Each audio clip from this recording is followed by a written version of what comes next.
Donc, bonsoir tout le monde. Bienvenue à notre rencontre régulière du 8 septembre 2020. Fait que, oui, on est en direct sur ma TV, on sera en rediffusion, on va être sur Facebook Live aussi. Puis, vous pourrez poser des questions, oui, en salle. Ici, on a un certain nombre de personnes, mais limité à cause de la COVID. Mais au niveau des gens qui seront en direct, sont appelés s'il y avait des questionnements à nous faire part là, sur le site. Puis, on le rappellera tantôt au niveau du site qui est... questions, séance, puis je vais vous le donner tout de suite, ça sera fait pour ceux-là qui auraient possiblement des questions. Questions, séance à commercial, témiscouata-sur-le-lac.ca. Donc, les gens peuvent poser des questions, puis tant mieux, on ne demande pas mieux que d'y répondre. Fait que, bonsoir tous les conseillers. Bonsoir. Bienvenue à la rencontre. Bonsoir l'audience, les gens qui nous voient en rediffusion. Donc, bonsoir à tout le monde. Ce soir, quand même, un horaire plutôt chargé. Ça fait que je le résume brièvement parce que, oui, les gens ici ont les feuilles d'ordre du jour, etc., mais pas nécessairement à la maison. Ça fait que ouverture de la séance, vérification des présences. B, ouverture de la séance et adoption de l'ordre du jour. C, adoption du procès-verbal. D, correspondance. E, période d'information. Dans les rapports déposés au Conseil, il y aura les comptes du mois. Il y aura l'adoption des rapports financiers consolidés de la Ville et du rapport de l'auditeur indépendant. Il y aura le rapport du maire, le dépôt. Et il y aura en D, le dépôt du rapport portant sur l'application du règlement de gestion contractuelle numéro 225-18. Donc, c'est tout en lien, à part les comptes du mois, à la production du rapport financier au 31 décembre. Dans les actes législatifs, les projets de résolution, nomination d'un représentant de la Ville sur les 4 scènes, demande d'autorisation au ministère des Affaires municipales et de l'Habitation, le MAMACH, pour la tenue d'un référendum et élection partielle, scrutin en personne et simultané. Embauche de personnel, un employé régulier pour préposer à l'Arena et au camping Marina. En 4, octroi de contrat concassé MG20. En 5, mandat service professionnel études géotechniques pour la réfection de la rue commerciale Nord et Sud et de la rue Boisfranc. En 6, mandat service professionnel laboratoire d'expertise de Rivière-du-Loup, installation de piézomètre, nouveau site de neige usé. En 7, échange de terrain, Mme Marie-Blanche Dubé et la ville de Témiscouata-sur-le-Lac. En 8, cession d'une parcelle de terrain, les immeubles, GMY Michaud Inc. à la ville de Témiscouata-sur-le-Lac. En 9, cession d'un immeuble, Société de protection des forêts contre le feu, la SOPFEU, à la ville de Témiscouata-sur-le-Lac. En 10, demande de dérogation mineure pour la propriété au 2352-A et 2342G rue Commerciale Sud, soit station-service Michaud. 11, demande de dérogation mineure pour la propriété au 57 rue Vielle, soit Mme Catherine Dubé. En 12, demande de dérogation mineure pour la propriété au 0 rue Beaulieu, c'est le projet de 92 46 71 74 Québec Inc. Et c'est M. Louis Fournier, le promoteur. Et en 13, demande de dérogation mineure, propriété sise au 676 rue Commerciale Nord, soit le lot 2 616 209, soit M. Éric Simard. Après ça, on aura, tantôt on va adopter les résultats financiers, mais ce n'est qu'à la période d'information que Mme Marlène Poirier va nous présenter les résultats financiers. Et après ça, ça va nous amener à notre période de questions. Donc, quand on va passer les points, on va les adopter, mais il y aura présentation par la suite avant qu'on arrive à la période de questions. Fait qu'après ça, période de questions et levée de la séance. Ça fait que ça me prendrait un proposeur pour l'ordre du jour. Fait B. Appuyez Annette Rousseau. Donc, résolu unanimement que le conseil municipal de la ville de Témiscouata-sur-le-Lac accepte l'ordre du jour tel que présenté. Au niveau de l'adoption du procès-verbal, que le conseil municipal de la ville de Témiscouata-sur-le-Lac adopte le procès-verbal de la séance ordinaire du 10 août 2020. En conséquence, sera proposé par Rémi Dumont. Secondé par Fait B. Et résolu unanimement l'adoption du procès-verbal du 10 août 2020. Maintenant, si on passe à l'autre point, qui est le point D, au niveau de la correspondance, dans la correspondance qu'on a trouvé intéressant de vous partager ici même à l'entrée, On avait 3 dossiers. J'ai-tu ma correspondance? En tous les cas, il y avait le programme Réno Région géré par la MRC qui avait un montant de 108 000 pour des projets. Donc, on nous invitait justement au niveau de soumettre des noms, faire partager l'information. Il y avait l'Association des arts du Témiscouata aussi qui souhaitait, puis Mme Anacha Rousseau, qui en passant est ici, a pu faire le lien avec les organismes pour s'assurer que l'activité soit un succès. Donc, il y avait cette volonté-là de pouvoir partager l'information, même en temps de COVID, et s'assurer que les activités fonctionnent. Puis, il y avait le ministère des Transports du Québec qui nous mentionnait que vous avez vu là, la sortie 37, la sortie 40, à quelle étape ils font des travaux. Il faut se dire, c'est quand même dans les projets importants, dans les 3 projets les plus importants du ministère des Transports du Québec. 13 kilomètres d'asphaltage qui sont en train de faire, réparation sur des viaducs, des ponts, etc. Donc, c'est pour ça que ça l'a emmené, en plus de la COVID, son lot d'insatisfaction. Exemple, pour certains commerçants, plusieurs personnes avaient un peu de misère à voir la 37, la 40, c'est laquelle, avant qu'ils arrivent à comprendre tout ça. Soit il avait manqué la sortie, et soit dans les premiers temps, avait à se rendre à la sortie au détour au GM, nommez-les comme ça, ou sinon, de ce temps-ci, c'est plus par l'autre côté de se rendre à Saint-Louis pour mieux revenir sur Cabano. Donc, on a souhaité qu'il y ait un peu plus d'identification, et oui, il y en a. On est capable de travailler dans ce sens-là. Puis, à titre informatif, cette semaine, selon le communiqué, c'est vraiment la sortie en lien avec la sortie 40 de mémoire McDonald's qui est fermée, mais celle-là ici sur Cascade, Dinaco, Tim Hortons, appelez-les comme vous voulez, elle est disponible pour les gens qui arrivent, exemple de Notre-Dame-du-Lac. Là. Fait que c'était l'information, entre autres, que le MTQ a quand même eu beaucoup de pression de donner un peu plus d'informations, puis c'était dans ce sens-là que la correspondance avait été faite pour émettre un communiqué. Maintenant, on va passer en E à la période d'information. Période d'information, quelques petits points qu'on veut vous souligner. Puis, est-ce que Marlène, on peut mettre, je vous dirais pas plus tard que tantôt à 8 h, la finale va démarrer pour les Braves du Témiscouata. Donc, on est bien fiers parce que cette année, 11 victoires en 12 matchs. Le lanceur de l'année même de la Ligue, M. Vincent Ruel, lanceur des Braves. L'entraîneur de l'année, Francis Landry. Et le joueur le plus utile, Danny Paradis-Giroux. Donc, on peut dire que cette année, les Braves, bravo au conseil d'administration qui travaille fort à recruter des joueurs. On a une équipe super compétitive, puis je pense que ça valait vraiment la peine de le souligner que cette année, puis ça commence à 8 h ce soir, la finale contre 3 Pistoles. Donc, champions de la Ligue, sont en finale, puis ils ont gagné 3 prix de la Ligue pour lanceur de l'année, comme je vous dis, entraîneur et joueur le plus utile. Ça fait que je trouvais intéressant, puis la plupart ici, de souligner que c'est vraiment une année, wow, chapeau au niveau des Braves. Là. Dans les autres informations, Chantal, tu reviens brièvement sur SEAO et les appels d'offres pour les projets en cours?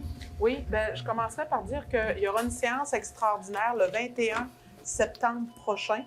On fait une séance extraordinaire parce qu'il y aura des octrois de contrats à donner. Présentement, on est sur SEAO pour 2 gros projets. Le premier, c'est la réfection de la rue Boisfranc, incluant aqueduc, égout, pluvial, l'ensemble de la rue en tant que telle.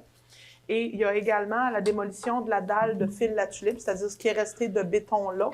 Également, la mise en place d'un raccordement d'aqueduc pour cet endroit-là, puis également une conduite électrique qui se doit d'être déplacée pour la polyvalente. Ces projets-là, regardant fil la tulipe, c'est des projets qui sont totalement payés par l'assureur dans le cadre de ce qu'on appelle une mise aux normes. C'est-à-dire que pour reconstruire, peu importe qu'est-ce qui sera reconstruit, bien, à partir de là, le raccordement et l'aqueduc et l'électricité devaient être mis à niveau. OK. Fait que merci bien pour ces informations-là. Rémi, Maison des Jeunes? Oui, je vais annoncer la réouverture de la Maison des Jeunes qui va avoir lieu ce vendredi, le 11 septembre, dès 18 h. Bien, c'est sûr, en raison du COVID, le port du couvre-visage est obligatoire et un maximum de 8 jeunes à la fois. Aussi, à partir de jeudi, le 17 septembre, l'aide aux devoirs est de retour. Il faut s'inscrire sur la page Facebook de la Maison des Jeunes. Puis pour le quartier Notre-Dame-du-Lac, la réouverture est à venir bientôt aussi. C'est tout. OK, et on avait Madame Annette. Moi, je voudrais souhaiter, bonsoir tout le monde, mais je veux souhaiter une bonne entrée scolaire à tous les jeunes, tant primaire, secondaire, les cégeps, l'université. Leur souhaiter le succès depuis le temps qu'ils attendent pour retourner à l'école. Puis de faire très attention, d'être très prudent aussi pour ne pas faire, pour pas avoir de problème de COVID dans les écoles. Et ainsi qu'aux professeurs aussi, une bonne rentrée scolaire. Bon, ben merci bien, Mme Rousseau. Et oui, bonne entrée scolaire à tous, dans la prudence. Puis peut-être juste un petit dernier point d'information. Souhaiter la bienvenue à un nouveau maire qui est Michel Normand au niveau de Saint-Just. Puis en passant, M. Normand, oui, a été élu par acclamation. Puis ça va être un bon allié dans le dossier du traversier Le Corrigan parce qu'on sait que présentement, on va redémarrer des discussions par rapport au traversier, trouver un financement qui est récurrent. Oui, au niveau de la municipalité, oui, au niveau de la MRC, mais oui, surtout au niveau des gouvernements qui s'impliquent dans le traversier. Donc, c'est pour ça que Michel Normand, qui est sur le CA, oui, du traversier, mais aussi qui devient maire de Saint-Just, oui, il va devenir un bon partenaire dans nos dossiers à nous. Fait que on lui souhaite la bienvenue. Dans les autres... donc, si on procède, ça fait à peu près le tour de la période d'information qu'on souhaitait vous entretenir. Si on passe au point 2, c'est-à-dire les rapports déposés au conseil, le premier rapport, c'est les comptes du mois. Que le conseil municipal de la ville de Témiscouata-sur-le-Lac adopte et paye les comptes du mois d'août 2020. Ceux-ci représentent un montant de 873 587,61 $ pour les comptes déjà payés et de 520 228,14 sous pour les comptes à payer. Il sera donc proposé par Denis Blais. Secondé par Marie-Frédérique Ouellet. donc est résolu unanimement le montant de 873 587 $ pour les comptes déjà payés et de 520 228 $ pour les comptes à payer.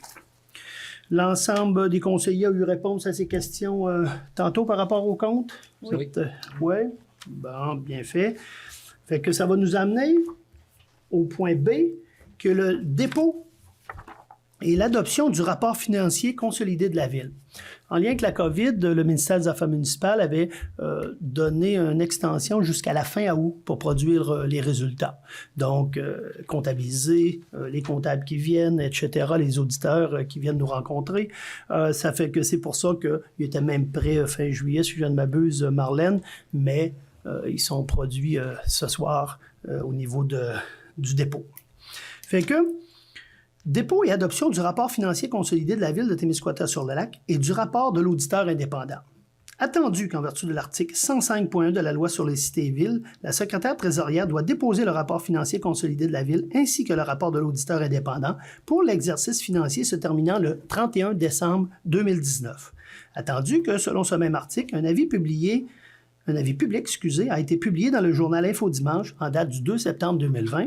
En conséquence, sera proposé, secondé et résolu unanimement que le conseil municipal de la ville de Témiscouata-sur-le-Lac approuve le rapport financier consolidé au 31 décembre 2019, tel qu'audité par la firme Mallette, société de comptables professionnels agréée. Il sera donc proposé par Rémi Dumont. Secondé par Marie-Frédérique Ouellet. et résolu unanimement l'adoption des résultats financiers au 31 décembre 2019. Comme je mentionnais tantôt, avant la période de questions, Mme Marlène, directrice des finances, nous fera le résumé là, du rapport financier.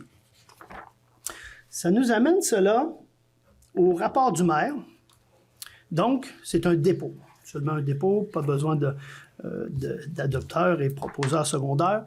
Et juste pour vous mentionner que le rapport du maire, qui vient donner la situation générale avec un certain nombre de commentaires, sera dans les casiers postaux à partir de demain et des prochains jours. Donc, le document officiel qui sera remis aux citoyens sera dans la poste, au niveau de la poste, dans les prochains jours. Donc, conformément à l'article 105.2.2 de la loi sur les cités et les villes, lors de la séance ordinaire du Conseil tenue en juin, le maire fait son rapport annuel aux citoyens sur les faits saillants du rapport financier et du rapport du vérificateur externe. Pour l'année 2019, le dépôt du rapport du maire se fait exceptionnellement en septembre 2020, étant donné le contexte de la COVID-2019. Comme je vous ai mentionné, le ministère des Affaires donnait jusqu'à la fin août, et c'est pour ça qu'il est produit septembre ici même. Fait que, au niveau du dépôt, c'était cela. Et un autre dépôt qu'on a à faire, c'est le dépôt portant sur l'application du règlement de gestion contractuelle numéro 225-18. Ça, c'est vraiment les soumissions de 25 000 aller jusqu'à 100 000. Quelles soumissions on a octroyées qui sont 25 000 et plus. Donc, sur le site de la Ville, dans les prochains jours, on va mettre tous les contrats qui datent de septembre 2018. Chantal, de mémoire, le départ de ça, en lien avec la loi des contrats de 25 000 et plus, on va les publier. Ils seront sur le site de la Ville aussi, tous les contrats qui ont été octroyés. Jusqu'en décembre 2019, dans le fond, fin d'année financière qu'on fait présentement. Fait que ça se lit comme suit. Conformément à l'article 573.3.1.2 de la loi sur les cités et les villes, le rapport portant sur l'application du règlement de gestion contractuelle est déposé lors d'une séance du Conseil. Ce rapport a pour principal objectif de renforcer la transparence du processus de gestion contractuelle de la municipalité en renseignant les citoyens sur l'application des mesures prévues à son règlement de gestion contractuelle. Donc, comme je vous mentionne, les contrats de 25 000 et plus seront sur le site de la Ville dans les prochains jours. Ça nous amène maintenant au point 3, qui est les actes législatifs. Au point 1, c'est la nomination d'un représentant de la Ville au niveau de l'organisme Les Quatre-Scènes. Attendu que la Ville de Témiscouata-sur-le-Lac est membre de l'organisme Les Quatre-Scènes, attendu que Mme Élisabeth Cloutier a quitté ses fonctions à titre de représentante de la Ville, attendu que la Ville de Témiscouata-sur-le-Lac doit maintenant déléguer une personne afin de remplacer Mme Cloutier au sein de cet organisme. En conséquence, sera proposé, secondé et résolu unanimement que le conseil municipal de la Ville de Témiscouata-sur-le-Lac désigne Mme Anacha Rousseau, représentante des citoyens, pour siéger sur le comité Les Quatre-Scènes afin de combler le poste devenu vacant. En conséquence, sera proposé par Rémi Dumont. secondé par Denis Blais. donc la nomination de Mme Anacha Rousseau pour nous représenter au niveau des Quatre-Scènes. Mme Rousseau, bravo pour votre mandat. Hein, On ça voit pas son s'inscrit. sourire. Mme Rousseau est tout sourire parce qu'elle est aussi sur le CA du Beaulieu culturel, sur le CA du Fort-Ingal, hein, la chatte. Merci de nous représenter. Puis on trouve ça important que Mme Rousseau siège sur ces comités-là parce que ça nous ramène l'ensemble de l'information, bien connaissante des programmes qui sont admissibles pour les organismes. Donc, tant mieux, ça bénéficie à l'organisme. Donc, Anacha, bon mandat. Puis, merci de nous alimenter dans l'information. Au point 2, demande d'autorisation au ministère des Affaires municipales et de l'Habitation, soit le MAMACH, pour la tenue d'un référendum et élection partielle, scrutin en personne et simultané, octobre 2020. Attendez, je vais prendre une gorge d'eau, là, parce que je pars pour 2 pages. Attendu que le Conseil a adopté, le 16 mars 2020, le règlement d'emprunt numéro 256-20 ayant pour objectif la construction d'un aréna et d'un centre communautaire récréatif. Attendu l'arrêté ministériel du 22 mars 2020, qui avait pour effet de suspendre toute procédure référendaire, incluant la tenue de registre, à moins que le Conseil ne désigne l'acte comme étant prioritaire. Attendu l'arrêté ministériel du 7 mai 2020, qui prévoyait également la suspension de toute procédure référendaire, sauf si le Conseil en décide autrement, auquel cas elle doit se dérouler en apportant toute adaptation nécessaire afin d'empêcher le déplacement et le rassemblement de citoyens.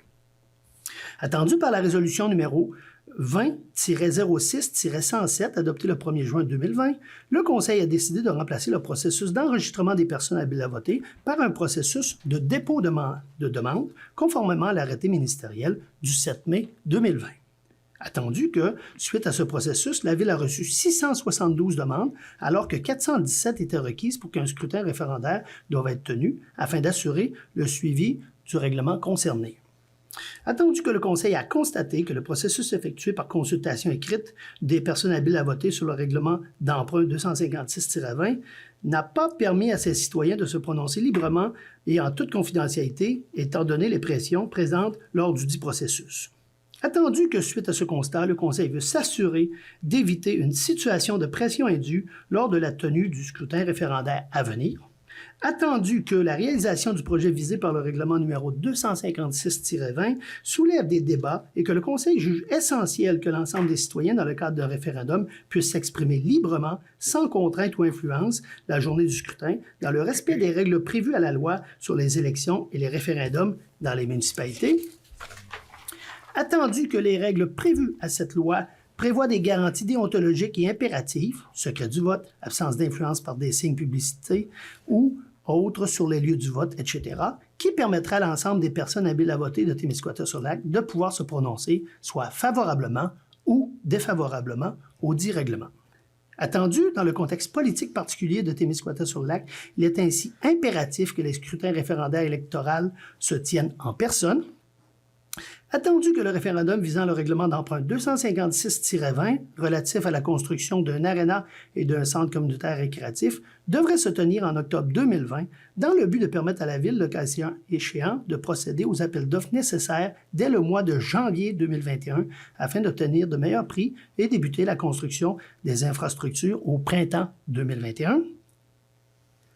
Attendu qu'il est de plus en plus difficile d'opérer l'aréna existant, étant donné sa désuétude, les infiltrations d'eau, la présence de moisissures, les réparations répétitives au niveau des équipements, etc., et que le Conseil doit savoir si la population accepte la réalisation du nouveau projet dans le but de pouvoir prendre les décisions utiles par la suite.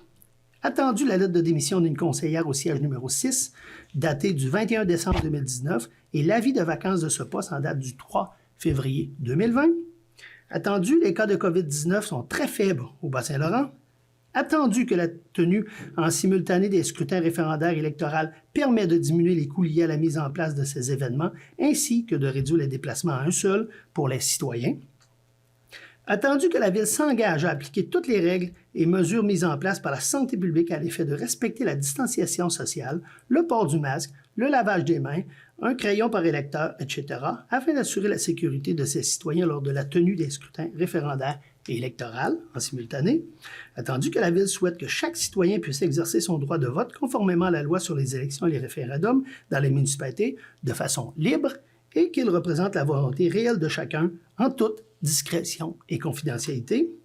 Attendu que, dans le contexte de la levée de la suspension pour la tenue des élections municipales partielles au Québec, des mesures sanitaires ont été imposées et suggérées, notamment par l'arrêté ministériel du 28 août 2020 et par le protocole sanitaire visant à réduire les risques de propagation de la COVID-19 lors de la tenue de toute élection municipale.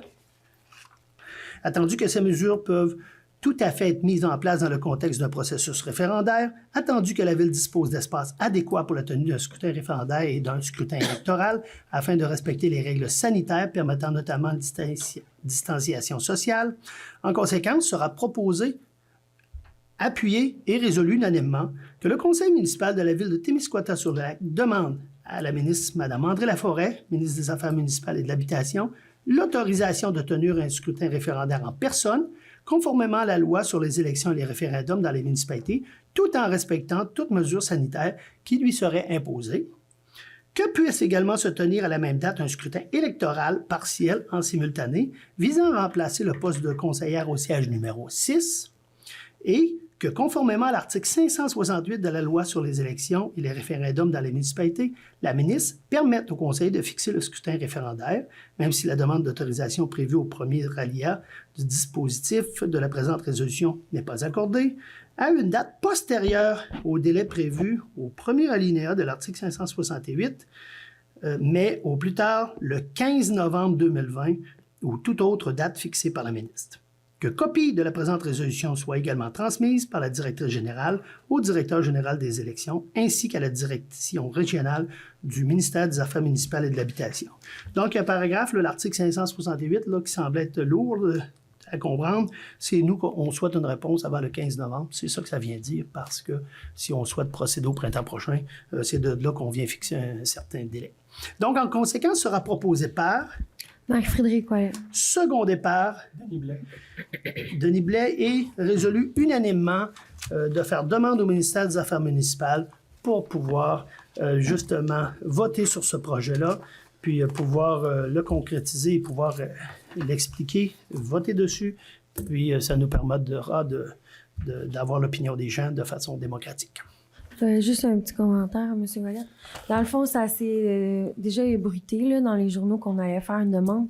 L'objectif, c'est de permettre à tous les individus de pouvoir se positionner, que ce soit pour ou contre le projet qui est proposé sur la table, de la manière la plus neutre possible, et qu'on veut honnêtement savoir avec toute la transparence possible qu'est-ce que les citoyens veulent et c'est quoi leur décision individuelle. Donc, c'est pour ça qu'on trouve ça aussi important que le vote soit fait de manière confidentielle, individuelle et selon les règles qui sont régies par les élections.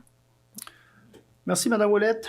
Donc, on passe maintenant au point 3. Donc, 3.3, embauche de personnel employé régulier, préposé à l'Arena et Camping Marina, M. Guy Caron. Attendu que la ville de Témiscouata-sur-Lac a un poste vacant à combler au niveau de préposé Arena Camping Marina, attendu qu'il y a lieu de procéder à l'embauche de personnel pour répondre à ce besoin.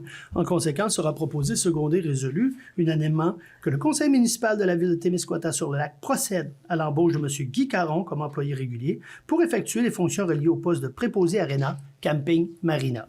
Que cette résolution entérine la dite embauche en date du 24 août 2020. En conséquence, sera proposé par Rémi Dumont. secondé par Annette Rousseau. et résolu unanimement l'embauche de M. Guy Caron. Prochain point, octroi de contrat concassé MG20 de carrière en conformité au règlement de gestion contractuelle numéro 225-18. Ça se lit comme suit. Attendu que la ville de Témiscouata-sur-le-Lac a adopté le règlement de gestion contractuelle 225-18, lequel est en vigueur en date du 12 septembre 2018. Attendu que ce règlement prévoit la possibilité de conclure de gré à gré des contrats qui comportent une dépense d'au moins 25 000 $, mais inférieure au seuil de la dépense d'un contrat qui ne peut être adjugé qu'après une demande de soumission publique en vertu de l'article 573 de la loi sur les cités et les villes. Attendu que la Ville favorise, si possible, la rotation parmi les fournisseurs potentiels à l'égard des contrats qui peuvent être passés de gré à gré en tenant compte des principes et mesures prévus aux articles 9 et 10 du règlement de la gestion contractuelle. Attendu qu'en application des principes et mesures contenues au règlement de gestion contractuelle, notamment ceux concernant la rotation, le conseil municipal entend octroyer un contrat à la compagnie Carrière Dubé et Fils Inc. pour l'achat d'environ 4 000 tonnes de concassé MG20 de carrière au montant de 11 10 sous la tonne taxe en su. En conséquence, sera proposé, secondé, résolu unanimement que le conseil municipal de la ville de Témiscouata-sur-le-Lac octroie un contrat à la compagnie Carrière Dubé et Fils Inc. pour l'achat d'environ 4 000 tonnes de concassé MG20 de carrière pour le prix de 11 10 sous la tonne, ce qui représente un montant approximatif de 44 400 $ taxe en su, conformément à son offre datée du 15 juillet 2020. Que cette dépense sera assumée à même le budget en cours. Que M. Gaétan Ouellette-Maire, en son absence la mairesse suppléante, Chantal Caron, directrice générale, directrice des finances, soit autorisée à signer au nom de Témiscouata-sur-le-Lac tous les documents nécessaires donnant plein effet à cette résolution. Que cette résolution ratifie le mandat donné en date du 6 août 2020. En conséquence, sera proposé par Denis Blais, secondé par Annette Rousseau. et résolu unanimement.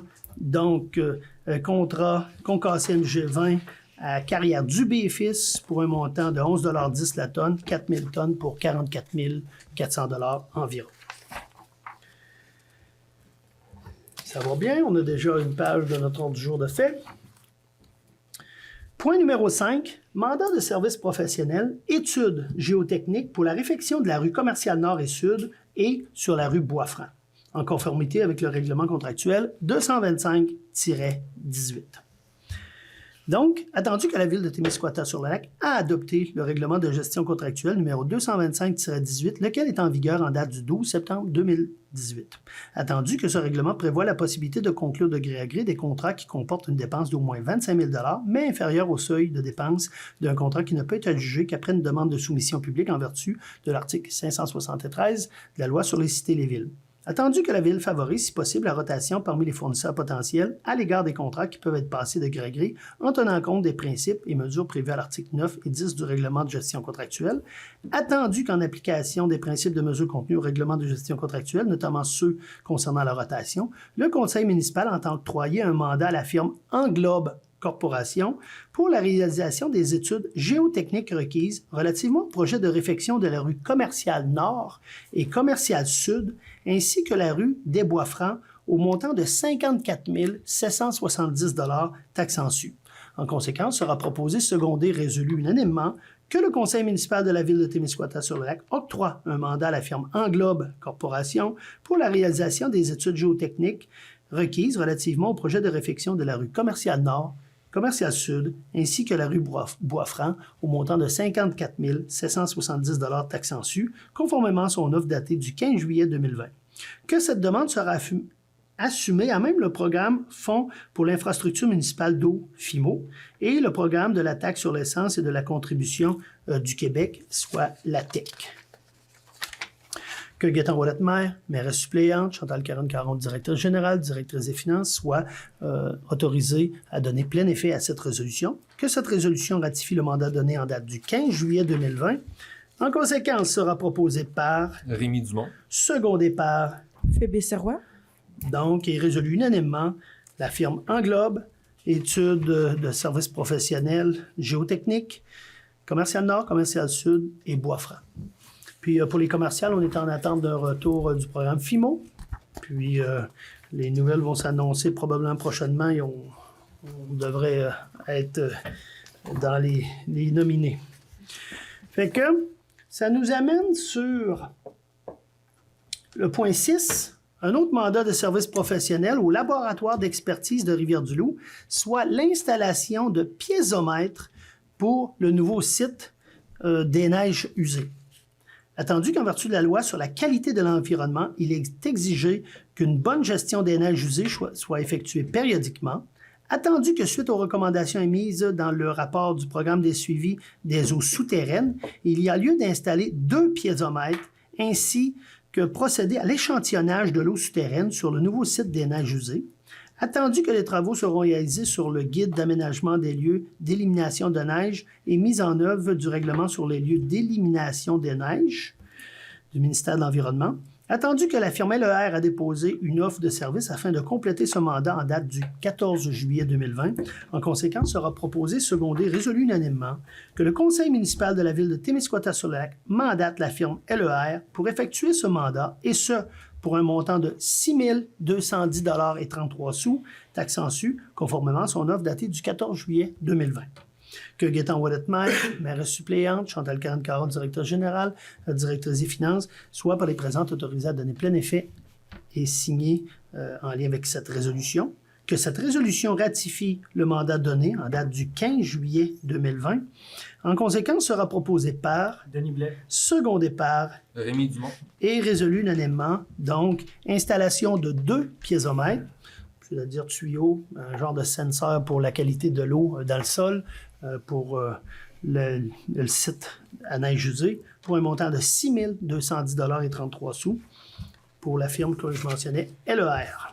Chantal, je ne sais pas si tu avais plus à dire concernant le site ou c'est clair? Des piézomètres, ça nous aide à aller chercher les prélèvements de la nappe phréatique pour s'assurer que les analyses qui sont faites sont concluantes et qui sont conformes au ministère de l'Environnement.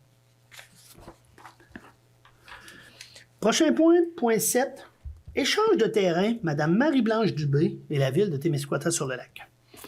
Voici comment ça se lit.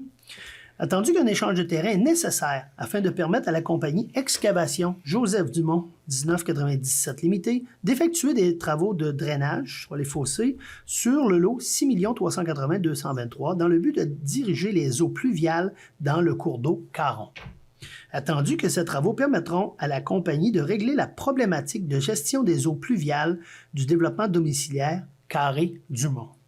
Attendu que Mme Blanche Dubé s'engage à céder à la ville de Témiscouata-sur-le-Lac un terrain situé près du Carré-Dumont d'une superficie de 499 mètres carrés, connu comme étant le lot 6 380 223 au cadastre du Québec.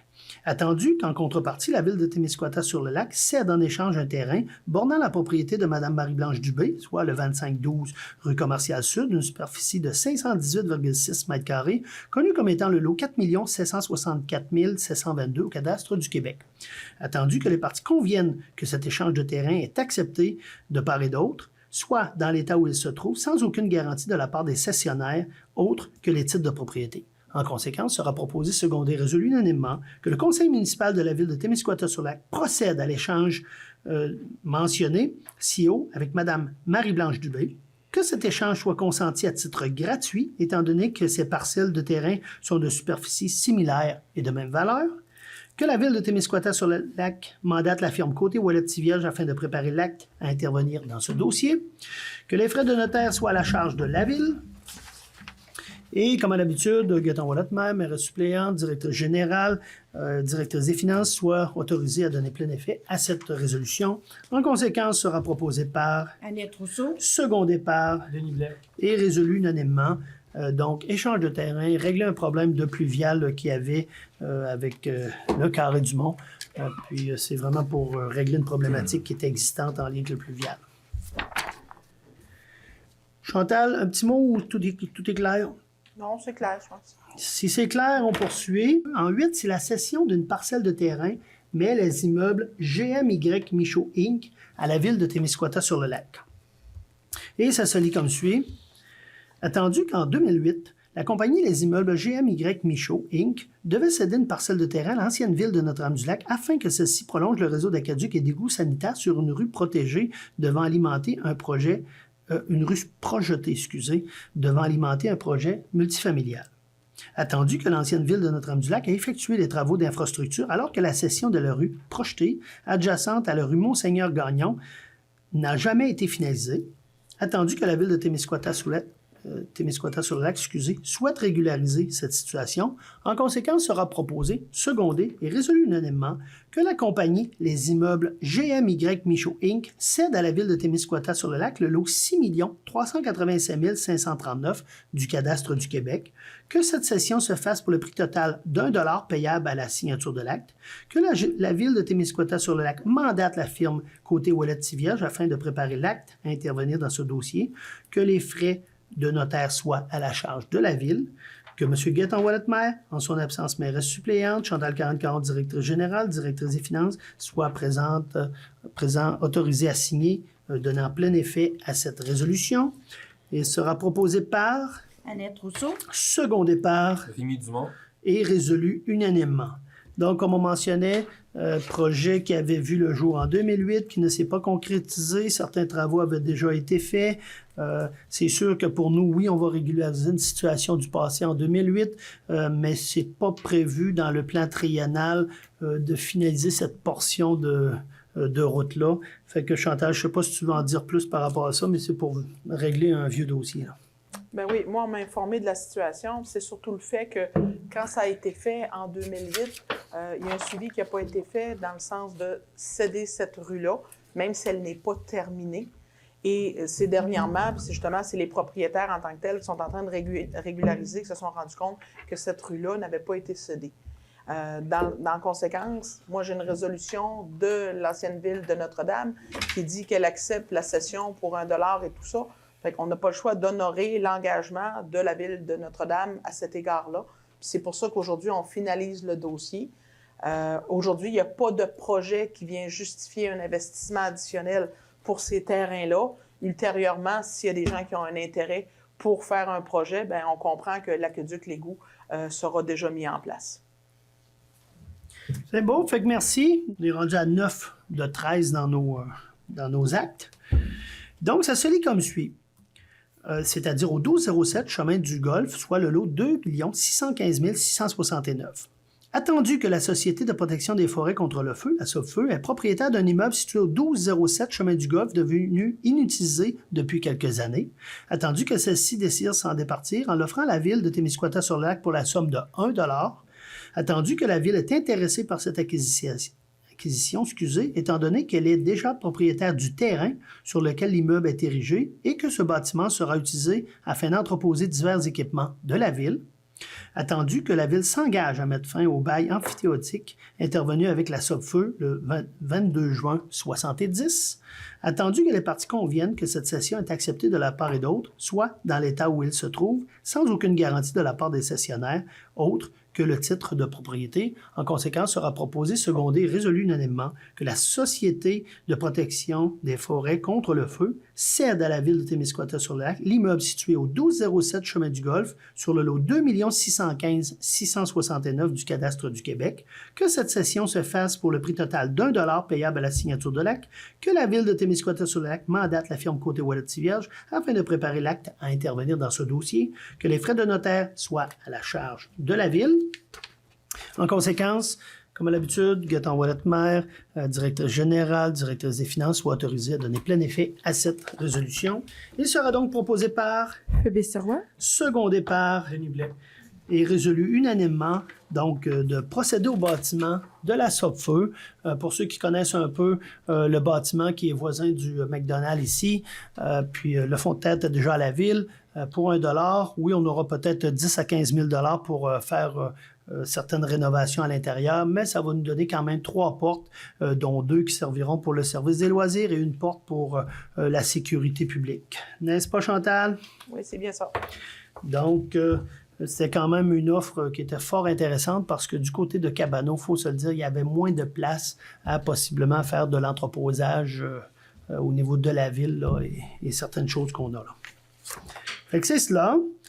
Donc, ceci étant dit, on passe au moment des dérogations. Comme d'habitude, de belles lectures. Dérogation mineure pour la propriété en haut point 10, 2352 A à 2342G, rue Commerciale Sud, soit le lot 4 764 431. C'est soit l'entreprise numéro 9317 2898 Québec Inc., soit station-service Michaud, et ça se lit comme suit. Attendu la recevabilité de la demande de dérogation mineure de M. Steve Michaud, pour et au nom de la compagnie 9317 2898 Québec Inc., soit station-service Michaud, relativement à la propriété située au 2342A à 2342G, rue Commerciale Sud, Témiscouata-sur-le-Lac. Attendu que cette demande a été déposée le 11 mars 2020 par M. Steve Michaud, pour et au nom de la compagnie 9317 2898 Québec Inc., soit station-service Michaud, et porte sur le lot 4 764 431 du cadastre du Québec.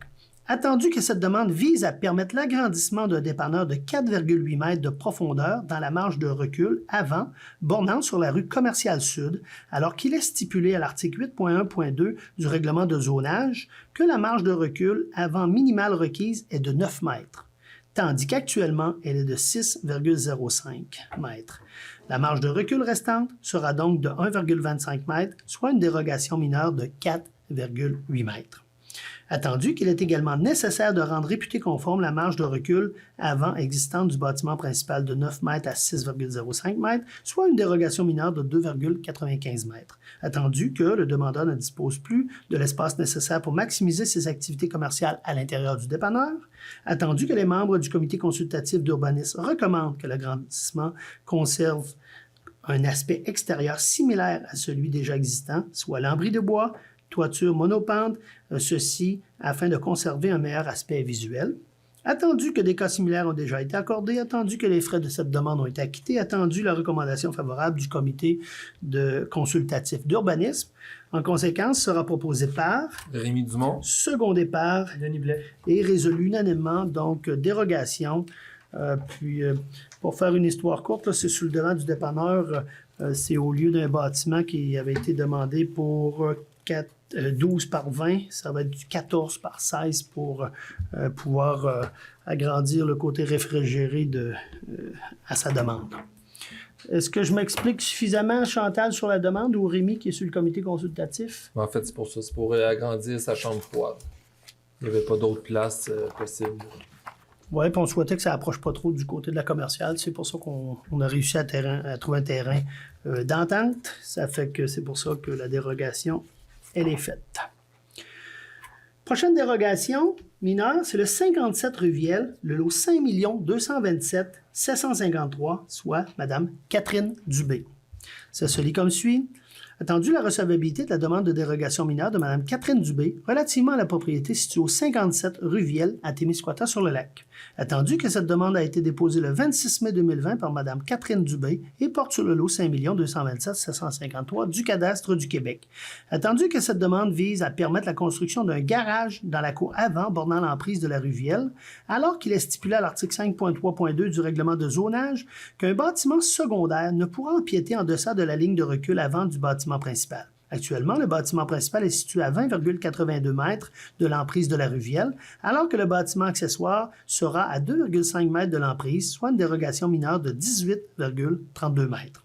Attendu qu'il est pratiquement impossible de construire un garage ailleurs sur le terrain en raison de l'importante dénivellation, attendu que le mur de roc dans la cour avant aura pour effet de cacher une partie du garage, attendu que les dimensions et la hauteur du garage sont conformes à la réglementation d'urbanisme et que la finition extérieure du bâtiment accessoire sera la même que la résidence, attendu que cette demande ne porte pas atteinte aux droits de propriété des voisins et ne va pas à l'encontre du plan d'urbanisme, attendu que des cas similaires ont été accordés, attendu que les frais de cette demande ont été acquittés, attendu la recommandation favorable du comité consultatif d'urbanisme, en conséquence sera proposé par Rémi Dumont. secondé par Phébé Sirois. et résolu unanimement dérogation au 57 rue Viel, Mme Catherine Dubé.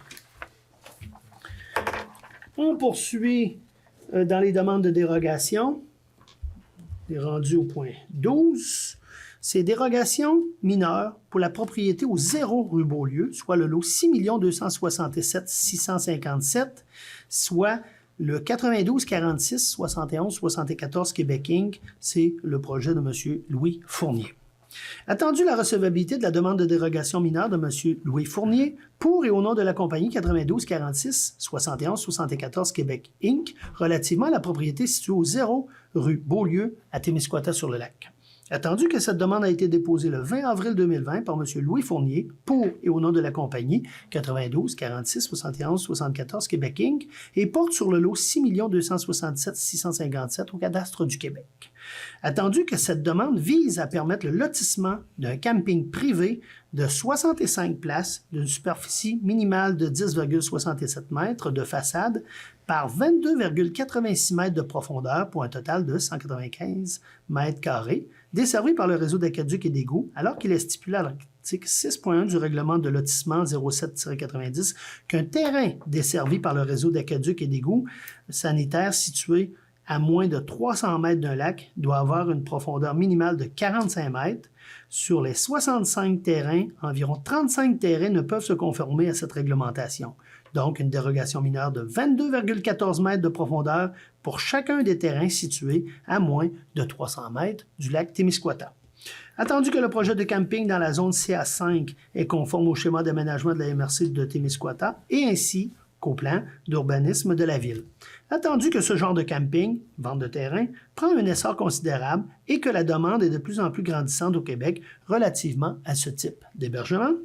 Attendu qu'en plus de la superficie des terrains, le camping sera encadré en définissant l'implantation des roulottes de voyage sur chaque terrain, de l'aménagement paysager, soit clôture et haies de cèdre, d'une zone boisée délimitant l'aire de camping, ainsi que la dimension et la finition extérieure des bâtiments accessoires. Attendu que les frais de cette demande ont été acquittés, attendu que la recommandation favorable majoritaire du comité consultatif d'urbanisme, en conséquence, sera proposée par Phébé. secondé par Annette Rousseau. et résolu unanimement la dérogation au niveau de M. Louis Fournier pour la compagnie 92 46 71 74 Québec Inc. Chantal, un complément d'information par rapport à ça ou tout est dit? Je pense que c'est complet. Parfait. Et notre dernière dérogation, propriété sise au 676 rue Commerciale Nord, soit le lot 2 616 209, soit M. Éric Simard. Attendu la recevabilité de la demande de dérogation mineure de M. Éric Simard relativement à la propriété située au 676 rue Commerciale Nord à Témiscouata-sur-le-Lac. Attendu que cette demande a été déposée le 13 juillet 2020 par M. Éric Simard et porte sur le lot 2 616 209 du cadastre du Québec. Attendu que cette demande vise à rendre répudiés conformes les marges de recul avant à 8,52 et 8,72 mètres, alors qu'il est stipulé à l'article 8.1 du règlement de zonage 167-89 une marge minimale de 9 mètres, soit des dérogations mineures respectives de 0,48 et 0,28 mètres. Attendu qu'un permis a été émis par M. Denis Bergeron en avril 2001, mentionnant qu'il avait été demandé une marge de 9,6 mètres de la ligne de rue. Attendu que tout porte à croire qu'il s'agit d'une erreur lors de la construction sur le terrain. Attendu que cette demande de dérogation mineure a pour but de régulariser une transaction immobilière. Attendu que des cas similaires ont été déjà accordés. Attendu que les frais de cette demande ont déjà été acquittés. Attendu la recommandation favorable du comité consultatif d'urbanisme. En conséquence, sera proposé par Denis Blais. secondé par Marie-Frédéric Ouellet. et résolu unanimement que le conseil municipal de la ville de Témiscouata-sur-le-Lac entérine la recommandation du comité consultatif d'urbanisme et accepte la dérogation mineure de M. Éric Simard. C'est ça. Donc, pour faire une histoire courte, l'ancien centre financier de Desjardins le rend conforme quand il y avait eu construction de la bâtisse. C'est à peu près la réglementation, mais là, c'était de le rendre conforme à travers une dérogation, parce qu'il y a eu une transaction dans le dossier. Fait que, grosso modo, la dérogation est là pour venir régulariser tout ça. Eh bien, ça nous amène, on a quand même passé à travers passablement de lecture, puis quelques dérogations. Ça nous amène à la période maintenant en information. Vous avez dit tantôt qu'on allait vous présenter le rapport financier au 31 décembre 2019. Fait que Marlène, écoutez, on va mettre nos masques. Nous, on va quitter un peu les lieux pour y revenir tantôt à la période de questions. Prochaine étape, c'est présenter le rapport financier. Comme je mentionne, 31 décembre 2019. C'est des chiffres qui ont un peu d'âge, mais il faut ce qu'il faut le présenter. Puis après ça, on pourra poursuivre avec la période de questions. Donc, comme M. Ouellet disait, le rapport financier, c'est le rapport financier 2019, donc ça a un peu d'âge. D'habitude, on le présente en mai, étant donné le contexte de la COVID, ça a été reporté et le MAMACH aussi permettait de produire un peu plus tard le dépôt du rapport financier. Les chiffres avaient été produits avant, mais le temps que la vérification comptable se termine, puis tout ça, qu'on reçoit les choses, bien, on le dépose ce soir. On ne voulait pas non plus le présenter en août, on présentait seulement les comptes du mois. On souhaitait que la population ait plus le temps d'en prendre connaissance, c'est pour ça qu'on l'a fait ce soir.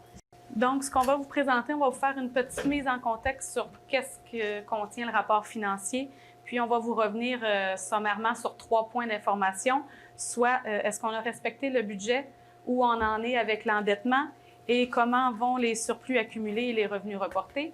Puis ensuite, il y aura une petite conclusion à la fin de la présentation. Concernant la mise en contexte, le rapport financier, c'est un rapport financier qui est sous la forme qu'exige le MAMACH. Il contient là, plusieurs pages et plusieurs notes et tout ça. Ce soir, ce qu'on va vous présenter, c'est seulement la partie ville parce que le rapport financier nous exige que les organismes qui sont contrôlés par la ville soient consolidés. Par exemple, la Corporation des arénas, la Corporation Avantage, nos parts dans la Régie intermunicipale des déchets. C'est tout mis ensemble, mais ce soir, pour vraiment plus parler de la ville, on va vous présenter seulement les chiffres de la ville.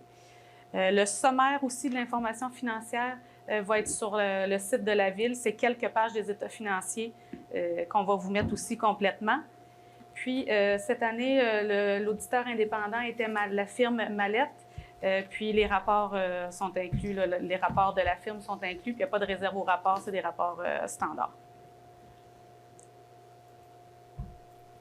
Concernant le respect du budget 2019, si on recule à janvier 2019, quand ça avait été adopté, c'est un budget de l'ordre de 10 029 280. Dans ce budget-là, on avait utilisé, je vais vous mettre un petit pointeur pour que ce soit plus facile de me suivre, on avait utilisé 225 000 des surplus des anciennes années pour arriver à fermer le budget. À la fin de l'année 2019, après que toutes les écritures aient été passées, on a un surplus de l'année de 727 000. Puis je vais vous dire un petit peu comment il est composé ce surplus-là. Le 186 000, la première ligne, concerne des revenus sur des parcs éoliens Nicolas-Riou et Roncevaux. les normes comptables nous exigent que ces revenus-là soient mis dans l'année où est-ce qu'on les encaisse, fait qu'ils sont mis en revenus, mais ils ont été affectés au début de l'année 2020 pour le projet de centre communautaire et aréna. Fait qu'ils ne sont pas dans les bas de laine généraux de la ville, ils ont été placés, mais il fallait que ça passe en revenus dans l'année 2019. C'est inclus dans le 727 000. Ensuite, les revenus sur parc éolien Témis à Saint-Honoré, on avait budgété 290 000 et on a reçu 376 000, ce qui fait qu'il y a un surplus par rapport au budget de 85 000 qui va dans l'excédent non affecté de la ville. Ensuite, dans les deux parcs industriels de la ville, on a eu des ventes de terrain plus élevées. On avait budgété 40 000 et on en a eu pour 135 000. Donc, on a 95 000 de ventes de terrain de plus. C'est 4 terrains là, qui ont été vendus dans les parcs industriels. Puis, il y a plein d'autres variations des opérations qui représentent 360 000. J'en ai noté certains qu'on trouve intéressants de vous partager. Il y a un 53 000 de revenus de taxes de plus que ce qu'on avait budgété sur environ 7,4. C'est pour des nouvelles constructions et des rénovations. Il y en a eu plus qu'on avait prévu. À cet effet, là, pour vous donner une information, au début de l'année 2019, on avait en immeuble imposable sur lequel on taxe 453 500 000. Puis à la fin de l'année, en 2019, on était à 459 907 000. Ça représente une hausse là, de 6,4 millions. D'habitude, on est plus autour de 5 millions d'augmentation à chaque année. Ça a augmenté quand même un petit peu plus que les autres années. Sinon, on a reçu aussi plus de mutations en 2019 que le budget, à peu près 10 de plus que le budget pour 16 900. Des intérêts sur placement de plus haut. Aussi, il y a certaines économies qui ont été faites malgré un hiver qui a été plus difficile. On a été chanceux, il n'y a pas eu d'inondations. Certains frais qui avaient été budgétés pour prévoir aux inondations n'ont pas été dépensés. Puis, des économies un peu moins de pneus ou tout ça, ou des dépenses, ou des économies d'énergie. On travaille toujours aussi pour faire baisser les coûts d'énergie. Là, il y a 16 000 $ qu'on a été capable de chercher. Mais c'est plein de petits montants. Ce n'est pas une grosse des dépenses de 200 000 qu'on n'a pas faites ou un gros revenu. C'est tous des petits montants éparpillés qui font le reste des variations de l'année, qui fait qu'on arrive à un surplus de 727 000. Maintenant, le deuxième point concerne l'endettement. Ça fait un petit peu la suite là, de la séance d'information qu'on avait eue sur la dette pour vous donner où est-ce qu'on en est aujourd'hui. Au 1er janvier, les dettes de la Ville dans les différentes institutions financières, moins la part que le gouvernement nous paye, on était à 6 978 000 au début de l'année. On a remboursé en capital les versements annuels des dettes passées, 779 000. Ensuite, on a financé plusieurs dettes au courant de l'année 2019, entre autres la mise aux normes de l'eau potable, où est-ce qu'on a financé un peu plus que 50 pour 2 590 000. On a financé Innovacentre aussi également, la part qui est payée par les loyers qui entrent.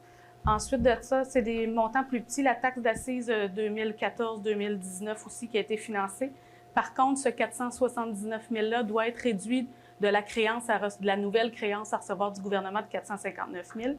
Ensuite, c'est des plus petits montants, là, le parc Clair-Soleil avec le bloc sanitaire, les rideaux de la scène permanente et d'autres éléments qui ont été financés, souffleurs, toiture, tracteurs à trottoir, certaines rues et le camion échelle. Ce qui fait que dans le montant au 31 décembre 2019 de 11 millions, il y en a 1,6 million qui est à la charge des locataires du loyer Innovacentre à 100 %. Ce qui reste à la charge des citoyens au 31 décembre 2019, c'est 9 374 208. Si je vous le dis d'une autre façon, on essaye des fois de le retourner d'autres façons pour que ce soit plus clair. Le résumé des variations de l'endettement 2019, en grosse partie, c'est Innovacentre qui a été financé, mais qui se paye par les loyers. La mise aux normes de l'eau potable à un peu plus de 50 % pour 2 590 000 et les autres variations plus courantes de dettes qui se payent et des nouvelles petites dettes là, pour 194 615 $. Puis peut-être, Marlène, en complément d'information, il faut se dire que l'eau potable, 50 % cette année, 50 % l'an prochain, c'est quand même un actif de 12 millions quelques. Et on a une dette pour cette année de 2,5. Puis si on veut faire simplement, on peut dire que c'est sur 6 millions d'actifs. L'année prochaine, ça va être la même comptabilité, un autre 2 points quelques. Plus bas un peu, je pense, c'est 2,2 l'année prochaine. Ouais. Pour un ajout d'actifs encore de 6 millions l'an prochain. Donc oui, il y a de l'accumulation de dettes. Puis même, on voit l'Innovassemble qui se paye par ses locataires. Hein. Les 3 locataires sont là, payés à 100 %. Ils sont dans nos dettes pareilles, mais se payent seulement. Donc, on peut facilement dire là, que les actifs augmentent bien, puis en lien avec le service de la dette. Là. Oui. Le troisième point à vous entretenir, c'est les surplus accumulés et les revenus reportés. C'est l'argent qu'on a dans nos coffres ou en bas de laine ou réservé pour différents projets. Le surplus libre, qui n'a pas d'affectation prévue, au 1er janvier était de 1,1 million. Puis avec les surplus qu'on a vus tantôt, moins certaines affectations, au 31 décembre, c'est un tout petit peu en haut de 1,5 million qu'on a dans les surplus libres de la ville. On appelle ça, nous autres, entre nous, là, les bas de laine, pour que ce soit plus clair. Fait qu'il y a 1,5 million dans les bas de laine de la ville. Les autres montants qui sont réservés, il y a toujours le 1,7 million d'assurance concernant l'effondrement fil à tulipe qui est placé, que c'est de l'argent qu'on avait reçu. Ce n'est pas le montant total. C'est affecté seulement ce qu'on a de reçu. On va affecter le restant quand on va le recevoir. Tantôt, on parlait des parcs Nicolas-Rioux et Roncevaux. Il y avait l'année passée 235 000 d'affectés. Puis on a affecté là, au début de l'année 2020 le 186 000 supplémentaires d'encaissés en 2019, ce qui fait qu'on a 422 175 de réservés pour le projet dans les revenus éoliens qu'on a eus en 2019 et avant. Ensuite, il y a certains autres montants, un montant réservé pour l'eau potable pour des dettes. Entre autres, il y avait un 45 000 qui est affecté pour le budget 2020 pour le paiement de la dette de la mise aux normes de l'eau pour amoindrir l'effet fiscal sur les comptes de taxes. Puis, il restait un petit 28 000 là, pour la mise aux normes de Cabano de l'époque. Ensuite, il y a toujours un 300 000 d'affectés pour la vidange des bassins des eaux usées. Aussi, il existe un surplus qui s'appelle le fonds de roulement. Ça nous permet d'acheter des immobilisations sans emprunter. Quand c'est un montant qui est réservé à la ville, on le prend un montant puis on vient le renflouer à chaque année. Ça nous permet d'éviter là, des frais d'intérêt pour 232 000. C'est pour des plus petits achats, par exemple des pick-up ou des choses qui peuvent se payer rapidement, mais sans qu'on ait besoin d'emprunter. Puis, pour les carrières et sablières, au 31 décembre, on a 334 000 encaissés qui sont prêts à être utilisés pour réparer des rangs qui peuvent avoir été brisés par des camions lourds qui ont passé et qui ont payé des droits de carrière et sablières. Et j'ai mis entre parenthèses, là, il y a 77 500 aussi qui ne sont pas dans le rapport financier 2019, mais qui étaient à recevoir. Donc, étant donné qu'ils n'ont pas été dépensés, ils étaient à recevoir, mais au 1er janvier 2020, ils sont disponibles, ce qui amène au 1er janvier 2020 là, 411 000 de droits de carrière et sablières disponibles. Ensuite, il existe un fonds de développement durable à la ville de disponible pour 45 000. Puis le dernier montant, 67 500, c'est différentes provisions. Par exemple, les élections sont aux 4 ans.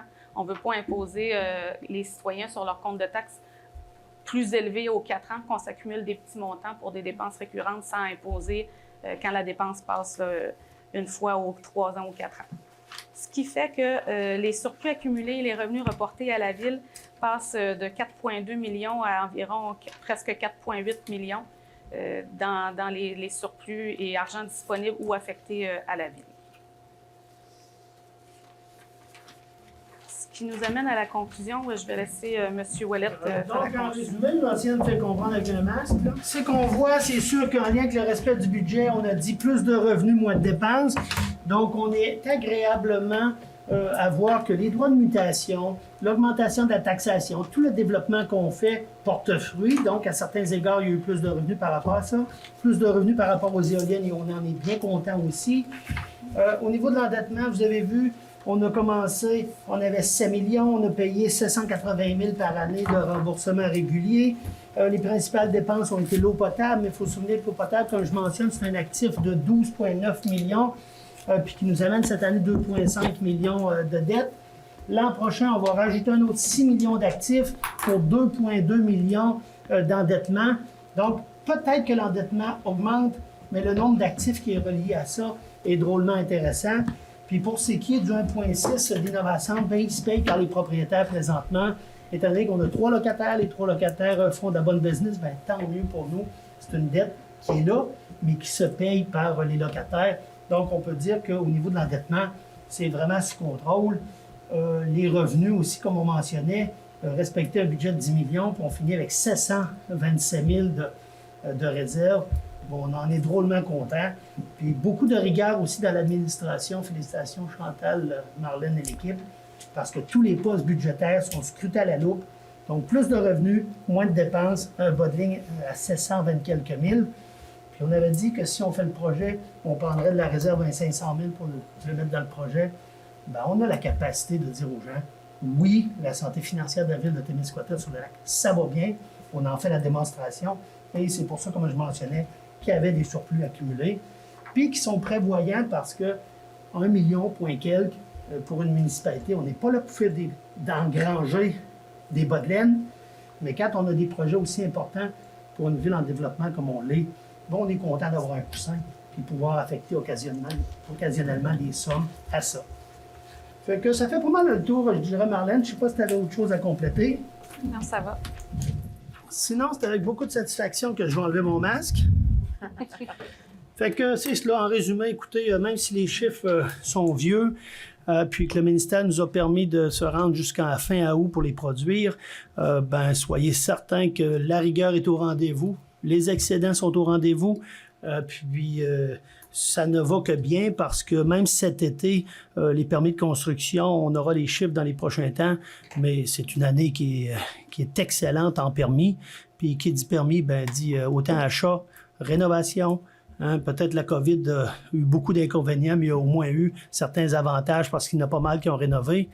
Ça fait que pour nous, c'est une certaine police d'assurance pour assurer qu'on veut accélérer la rénovation en lien avec les chemins, les projets. Puis tant mieux parce qu'on peut dire qu'on est sur la bonne voie en lien avec les résultats financiers. Là. Fait que c'est cela. Puis j'avais précisé aussi... Toi, t'as fini, Marlène? Oui, oui. OK. Puis comme je mentionnais, le résumé de tout ça, parce qu'il faut se dire que Mallette, quand il produit ça, hein, ça a quasiment un pouce d'épais. Nous, on le décortique. Puis, dans le rapport du MAC que vous allez recevoir dans les prochains jours, dans les casiers postaux, ça va donner un certain nombre d'informations. Oui, les états financiers, on les mettra sur le site. Hein, c'est déjà prévu. Puis, si après ça, ça amène son lot de questionnement, ben, à travers le rapport du maire, aucun problème à me revenir avec des questionnements particuliers. Là. Fait que, je vous dirais, ça nous amène cela à la période de questions. Je ne sais pas, Chantal, toi, si tu avais un complément d'information à y mentionner. Peut-être juste dire que le respect d'un budget, ça se fait en équipe. Il faut que chaque personne soit conscientisée au niveau de la ville à l'importance que l'argent qu'on utilise, c'est l'argent qui est payé par tous les contribuables. On est très au fait de ça et je peux vous dire que à toute l'équipe au complet, on fait attention. Puis écoutez, je vous donne juste comme exemple. Quand l'hiver est dur, bien, il y a d'autres choses à un moment donné qu'on va dire on ne le fera pas cette année. Quand l'hiver est plus clément, c'est pas dit qu'automatiquement on va dépenser plus. Parce que la dépense en tout temps doit être justifiée dans ses montants. C'est tout, mais merci à toute l'équipe de la bonne job. OK, donc maintenant, on va passer à la période de questions. Puis, on a trouvé intéressant de faire un petit rappel parce que là, suite à la COVID, on est, oui, revenu ici en certain nombre. Il y a des gens qui sont à la maison. On souhaite que les gens nous envoient des questions. Et c'est là que je fais un petit résumé sur les gens qui veulent poser des questions. Questions séance à commercial Témiscouata-sur-le-Lac. Donc, on invite l'ensemble des gens à nous soumettre leurs questions. La personne qui pose une question en séance doit se lever et se présenter en s'identifiant. Les questions générales à l'intention du conseil sont adressées directement au maire. Les questions d'ordre technique, ça je trouve ça important là, parce que souvent on creuse. Danny vient faire un tour, on le questionne, on le travaille sur les projets. Nous ici, il faut comprendre, c'est en orientation, on donne un certain bout d'éléments, mais le reste, pour les plus mordus, de plus techniques, c'est clair qu'on les invite à contacter le 854-2116. Et là-dessus, on avait dit qu'on avait un souhait, puis c'est un souhait partagé par la direction aussi, mais l'ensemble de moi-même et des conseillers, qu'il y ait une prise en charge, que quand les gens contactent, qu'il y ait une prise en charge de fait rapidement pour dire « Oui, on a eu ton dossier, voici les prochaines étapes, est-ce qu'il y a des besoins de formulaire, etc. Et voici le calendrier qu'on se propose et on va te revenir. » Oui, il y aura peut-être un délai par la suite, mais qu'il y ait une prise en charge rapide de fait, ça, c'est un souhait qu'on avait au niveau du conseil. Donc, un premier contact de réception sera accusé par l'administration de la Ville dans les 48 heures, puis il faut se dire ouvert, c'est sûr, en 48 heures ouvrables, là, ça c'est clair. Là. Et un suivi sera effectué par la suite, soit verbalement ou par courriel, ou applicable par le processus d'accès à l'information. Il faut comprendre que s'il faut accumuler un certain nombre d'informations, la prise en charge sera faite, mais avec un certain échéancier pour dire quand est-ce qu'on pourra vous produire certains documents. Fait que c'est cela. Puis ça vient rejoindre ce qu'on avait mis aussi sur le tableau, pour ceux qui s'en souviennent. On veut une question qui est interrogative, directe, objective, puis surtout succincte et non assortie de commentaires irrespectueux ou sous-tendancieux, appelez ça comme vous voulez. Là. C'est quoi la question? Puis on en vient au point assez rapidement. Là. Puis le temps d'intervention, 2 questions par personne et on a une période de questions de 30 minutes. Donc tout ça pour assurer, autant pour les gens qui nous écoutent, qui sont à domicile, pouvoir poser leurs questions, autant pour, puis, écoutez, on n'est pas beaucoup dans la salle, tant mieux, mais par respect pour tous les gens qui sont autant sur ma TV que sur Facebook, etc., puissent pouvoir poser leurs questions. C'est pour ça que même si on est peu dans la salle, on veut avoir une certaine rigueur dans sa période de questions et ça va permettre à un maximum de personnes de pouvoir poser leurs questions. Fait que j'ai dit ça de côté, je ne sais pas si les gens ont tout entendu, mais en tout cas... Donc, période de questions, ça fait que... oui? Ginette Bégin, une studente sur le net. J'avais peur qu'elle nous quitte, puis je voulais poser mes questions. Une petite question pour toi, Marlène, mais il y en aura d'autres, mais ça suivra plus tard. Juste que, habituellement, parce que là, je commence à prendre de l'âge aux séances, habituellement, il y avait dans la présentation des états financiers des pointes de tarte, des diagrammes en secteur dans lesquels on faisait la répartition de la masse salariale, etc. Il y avait des informations quantitatives qu'on y retrouvait. Là, je ne les vois pas du tout parce que comme la masse salariale, c'est quelque chose qui me préoccupe, vous le savez, je l'ai mentionné à la dernière réunion de conseil. Bref, c'était des éléments qui faisaient partie de votre présentation que là, je ne vois pas. Donc, est-ce que c'est suite à une demande de citoyen ou est-ce que c'est... Non, quand on présente les points de table, c'est plus au budget pour informer où est-ce que les dépenses sont affectées. Par contre, là, je m'avais sorti certains petits chiffres là, pour vous dire la rémunération, par exemple.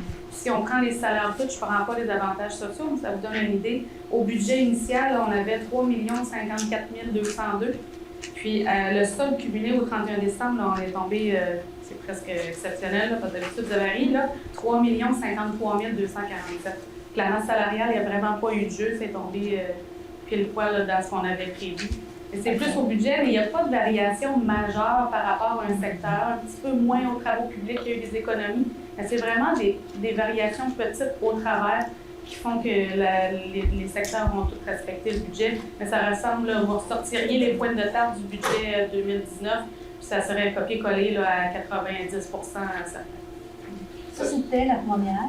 Si Peut-être juste ajouter un complément d'information. Il faut faire attention pour ne pas comparer les salaires nécessairement d'un mois à l'autre. Parce qu'il y a plusieurs éléments. C'était une de vos questions au mois dernier. Il faut faire attention parce que, juste exemple, dans le dernier mois, plutôt que d'avoir, exemple, 4 semaines normales de salaire, on en a 5. À cause des dates des mois, tout simplement. On avait 6 semaines des étudiants. Fait que c'est tous des considérants comme ça qui font en sorte que des fois, le montant peut être plus gros, mais dans l'ensemble, comme Marlène dit, on va avec le budget. Parce que, oui, monsieur. Témiscouata sur le lac. J'aimerais avoir l'adresse de la ville ici, de Témiscouata sur le lac. La ville, le titre au complet. Puis pourquoi ça? Parce qu'il y a une livraison qui a été faite des loisirs, ville de Témiscouata sur le lac, 861, rue commerciale Nord, Cabano. Ça a été fait par Marie-Josée Lavoie. Des fois, c'est dans les fournisseurs, des vieux fournisseurs qui étaient dans les livres que les adresses sortent automatiquement. Mais ça doit probablement, là, je mettrais, ça dépend. Des fois, les étiquettes sortent déjà. Ou dans les fournisseurs, on avait importé des fournisseurs, autant dans le quartier Notre-Dame-du-Lac qu'à Cabano. Puis quand on refait des envois, c'est des des lettres qui sortent automatiquement, puis ça s'est glissé une erreur non intentionnelle, c'est certain, là. Moi, je vais vous parler. L'été est fini, la plage est finie. J'ai beaucoup de lacunes qui s'est passé cet été à la plage. Oui, mais là, on est en période de questions. Là. Si vous avez des lacunes, puis même Chantal avait formé un comité de plage, là, je pense qu'on est en train de s'égarer un peu. Là. Mais je peux-tu vous donner des photos? Oui, mais ça, il n'y a aucun problème. Là. Mais là, on est en période de questions, comme on disait, si on veut l'adresser. Puis je vous disais, pour Témiscouata sur le lac, là, les conseillers, puis même tantôt, on avait à prendre des décisions sur des résolutions non négociables. Là. Cabano, Notre-Dame-du-Lac, maintenant, c'est Témiscouata sur le lac, puis on travaille dans ce sens-là. Parce que même en début de semaine, j'entendais une entrevue de Denis Tardy, puis il parlait de Cabano. C'est sûr, ça graphique les oreilles. Là. Vous avez tout à fait raison là-dessus, que ce soit dans sa correspondance, c'est Témiscouata sur le lac, puis il n'y a pas d'histoire de Cabano ou de Notre-Dame-du-Lac. On essaie de faire partir ce vieux réflexe-là. Là. Bon, vous êtes venu cet été à la plage quand le petit Bourbonnais a fait quelque chose. J'ai été vous chercher pour vous montrer c'est quoi qui se passe. Il y avait des crottes d'oiseaux sur le bord de l'eau. Oui. Bon, ça a duré quasiment tout l'été. Ça, on a demandé à des employés de la ville. On a fait rire de nous autres un peu. Ils se promenaient en pick-up. Hey, j'ai dit, allez enlever ça, là. Ils ont été les ramasser. Ils sont venus nous narguer avec ce gars, ils ont ramassé. Les sauveteurs. Ici, vous nous demandez d'avoir 2 mètres. Ils ont passé l'été assis sur une table de pique-nique, un à côté de l'autre. Hein? 2 semaines avant la fin de la plage, ils étaient tous distancés. Je vous ai demandé c'est quoi qui s'est passé. Donc, ça arrive. Il est arrivé des touristes, il était assis à terre, le parasol ouvert en arrière. Je lui ai demandé, y a-t-il des sauveteurs ici? Il dit oui. Il dit où ils sont? En arrière des parasols. Ben moi, c'est sûr que je vous invite. Vous avez de l'information. Oui, on s'était parlé durant l'été. Je sais qu'avec Chantal, il y a eu un comité en place. Caroline et son équipe. Ça fait que ça, c'est vraiment au point de vue. Si vous voulez soumettre l'information, ben c'est clair, Chantal, avec l'équipe en place, il y a même un comité qui a été formé. Ben c'est clair que tant mieux, on travaille à améliorer les choses. On ne voit pas tout, puis on n'entend pas tout. Puis c'est pour ça que merci de nous alimenter. Puis on fera juste mieux pour la Je vais prochaine. vous donner les photos. Là. Je les ai vus, les crottes d'oiseaux sur le bord, c'est clair. Ça, c'est les toilettes des hommes et des femmes. Il faut mettre pas de masque. Peut-être. Il faut que je fasse attention. Mais je voudrais peut-être rajouter, c'est plate qu'on entende ça aujourd'hui, dans le sens que s'il y a vraiment, vous savez, il y a une directrice des loisirs, il y a une personne responsable des sauveteurs. Moi, c'est la première fois que j'entends ça. Il n'y a pas personne qu'on a vu sur la plage cet été. Pardon? Il n'y a pas personne qu'on a vu des... Mais vous pouvez appeler au service aux citoyens et laisser un message. C'est comme vous, on a essayé de communiquer avec vous. On n'a jamais eu de réponse. Vous avez fait faire vos commissions par Mme Perron. Ben oui, c'est parce que, écoutez, La madame... conduite à le dos large. Non. La question qui m'a été posée, c'est par rapport aux pancartes. Okay? Et c'est moi, ce que j'ai dit, c'est qu'à ce moment-là, c'est M. Gaétan Ouellet directement qui a reparlé à Mme Piel, et c'est à ma demande. Parce que c'est une question politique. Il faut faire la différence. Moi-même, si vous me posez une question politique, je ne suis pas le conseil. Ce que je fais, c'est tout simplement mettre de l'avant les décisions du conseil. Fait que quand vous m'appelez pour dire, écoutez, ça va pas et tout ça, la question ne va pas à moi, mais dans ce temps-là, qu'est-ce que je dis à Marie-France? Rappelez cette personne-là, et je demande à M. Ouellet, s'il te plaît, est-ce qu'il y a possibilité de rappeler Mme Piel ce qu'il a fait? Et c'est pas parce que je veux pas vous parler, là. On n'a pas aussi l'été à la plage. Okay? Vous n'avez pas mis de tremplin, vous n'avez pas mis les trottoirs à cause de la COVID. Ville-Légie ont mis le trottoir, Lac-Géra ont mis le trottoir, Ponicamo ont mis le trottoir. Vous avez mis des trottoirs à la marina parce que c'était rentable pour vous autres. Vous donnez un service à la plage? Non. Ben, moi, je pense que la COVID, oui, va devoir amener ses constats, puis tant mieux les constats que vous ferez, un peu comme Chantal mentionne, nous, puis on a dit la prise en charge, là, ça fait partie de ça aussi, que si les citoyens ont des choses, pour le dossier de la traverse puis l'affichage, oui, le conseil a pris une décision. On veut être certain, parce que les photos choisies, c'est les photos du Corrigan, puis entre autres, je l'avais parlé avec Mme Janine, je lui avais expliqué que la décision, puis qu'on veut être certain qu'il y a une pérennité à la traverse parce que c'est ces photos-là qu'on va mettre ces pancartes. C'est pour ça qu'ils ont été reportés de quelques mois. Puis ça, oui, c'est un dossier qui nous appartenait, on l'a traité. Quand ça arrive un dossier à la direction générale, Caroline, son équipe, les étudiants, il aurait-tu pu faire mieux cet été? Ben, je pense que c'est un constat de direction générale de dire l'an prochain, c'est ça qui est souhaité comme offre de service. Puis, c'est là-dedans qu'il y a de l'amélioration. Puis, c'est pas pour rien, tant qu'à moi, qu'il y avait un comité qui avait été mis en place. Là, Puis il va pour poursuivre avoir... ce comité-là. C'est ça. Donc, c'est le comité qui doit faire un constat l'année COVID à le dos large, comme vous dites. Mais au-delà de l'année COVID, l'année prochaine, on veut que ça marche, puis ça marche bien. Juste la toilette des hommes, là, qui était barricadée avec du tape rouge, là, ça prenait une poignée de porte. Il y a un ouvrier qui était à la plage, il dit allez chercher la poignée de porte, je vais la poser. Non, ça prend quelqu'un de compétent qu'on sait faire répondre. Qu'est-ce que vous voulez? OK. Ben moi, j'accueille vos éléments parce qu'il y a quand même des choses qui méritent d'être regardées. C'est sûr que Chantal, en lien avec le comité en place, faire un post-mortem sur les comités en place, ben moi, je pense que c'est bien fait, puis ça va justement entendre ceux qui l'utilisent. Y a-t-il un comité, Chantal? Il y a un comité à Marina, il y en a un à la plage. Non, c'est la même chose. Ben, en vrai, le comité qu'on a mis en place, c'était pour rafraîchir et même, je dirais, refaire un bloc sanitaire, puis élaborer, dans le fond, pour comment on pourrait faire les choses mieux, dans le fond, pour la plage de Notre-Dame. Oui, mais là, vous rencontrez le comité de la Marina cette semaine. Vous avez vu le club social. Le club social. Oui, ils ont toutes les choses, ce qu'ils veulent avoir. Oui, excusez-moi, je n'avais pas compris votre question. Il y a un comité pour élaborer un nouveau bloc sanitaire, projet plage, puis il y a un club social avec certains représentants avec qui on parle 1 à 2 fois par année, qui nous donnent un peu des choses qui sont améliorées pour la marina. En tout cas, le touriste était déçu de voir cette plage-là cet été. Bon, ben moi, le souhait, c'est qu'il y ait un post-mortem de fait de tout ça, qu'on accueille cette information-là, puis que l'an prochain, que ça aille selon les souhaits des gens qui l'utilisent. Là, ça, c'est clair. J'ai pas tout dit, là. Ah, je sais, c'est pour ça que tant mieux qu'il y ait des rencontres qui l'expliquent.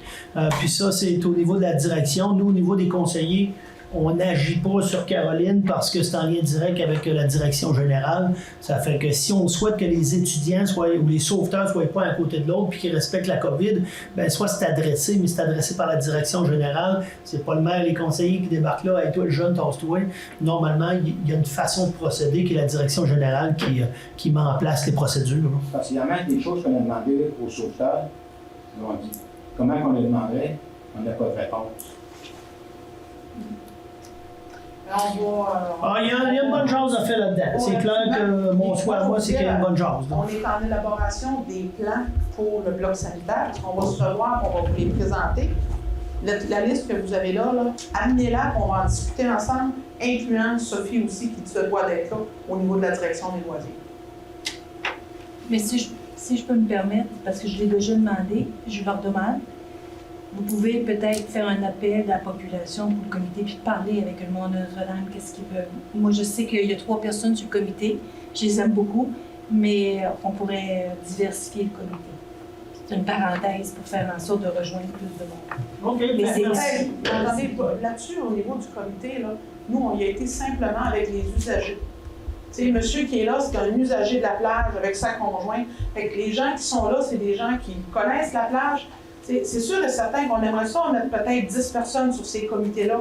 Mais quand on est rendu à 3 à 4 personnes représentantes de Notre-Dame, au pire, je pense que si les gens ont des idées, bien, il s'agit d'alimenter ces gens-là pour alimenter le comité. Parce que je pense qu'on a quand même des gens représentatifs et utilisateurs de la plage.